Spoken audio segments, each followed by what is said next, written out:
నమస్తే, welcome to ఐనోస్. వెండితెర ఒక యుద్ధ భూమి అయితే బాక్స్ ఆఫీస్ రికార్డులే ఆయుధాలు. అక్కడ అభిమానమే సైన్యం. ఇప్పుడు టాలీవుడ్ డార్లింగ్ ప్రభాస్, కోలీవుడ్ తలపతి విజయ్ మధ్య అలాంటి ఓ భీకరమైన యుద్ధానికి రంగం సిద్ధమైంది. తెలుగు, తమిళ సినీ అభిమానుల మధ్య సోషల్ మీడియాలో జరగబోయే ఓ మహా సంగ్రామానికి నాంది. గతంలో ఎన్నోసార్లు మాటలు తూటాలు పేల్చుకున్న ఫ్యాన్స్ ఇప్పుడు తమ హీరోల సినిమాలతో బాక్స్ ఆఫీస్ ను షేక్ చేయడానికి సిద్ధమయ్యారు. ఈ బాక్స్ ఆఫీస్ పోరులో పైచే ఎవరిది? అభిమానుల యుద్ధం ఏ స్థాయికి చేరనుంది?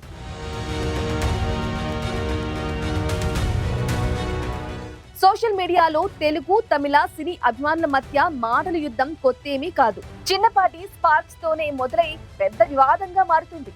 అయితే ఈసారి ఆ యుద్ధం కేవలం కీబోర్డులకే పరిమితం కావటం లేదు. బాక్స్ ఆఫీస్ వద్ద ప్రత్యక్ష సమరానికి దారితీస్తుంది. దీనికి కారణం జనవరి 9న జరగబోయే అతిపెద్ద బాక్స్ ఆఫీస్ క్లాష్. ఒకవైపు బాహుబలి తర్వాత పాన్ ఇండియా స్టార్డమ్ తో దేశవ్యాప్తంగా భారీ ఫాలోయింగ్ సంపాదించుకున్నాడు డార్లింగ్ ప్రభాస్. ఆయన నటిస్తున్న రాజాసాబ్ సినిమాపై అంచనాలు ఆకాశాన్ని అంటుతున్నాయి. మరోవైపు కోలీవుడ్ లో తిరుగులేని మాస్ ఇమేజ్ ఉన్న తలపతి విజయ్, ఆయన సినిమా జననాయగన్ అదే రోజు విడుదలవుతుంది.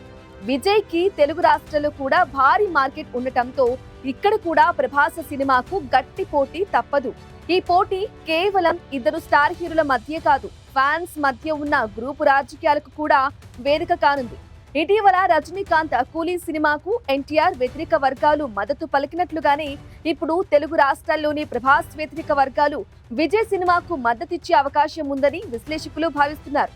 ఇది బాక్సాఫీస్ రికార్డులపై తీవ్రమైన చర్చలకు దారి తీయటం ఖాయం. చరిత్రలో ఎన్నోసార్లు తెలుగు వర్సెస్ తమిళ ఫ్యాన్స్ వార్స్ సోషల్ మీడియాలో నాటకీయతను, వినోదాన్ని పంచుతాయి. ఇప్పుడు రాజాసాబ్, జననాయగన్ సినిమాలతో ఆ నాటకీయత తారాస్థాయికి చేరనుంది. ఫస్ట్ డే కలెక్షన్స్ నుంచి ఫైనల్ రన్ వరకు ప్రతి అడుగులోనూ ఫ్యాన్స్ మధ్య ఆన్లైన్ యుద్ధం హోరాహోరీగా సాగనుంది.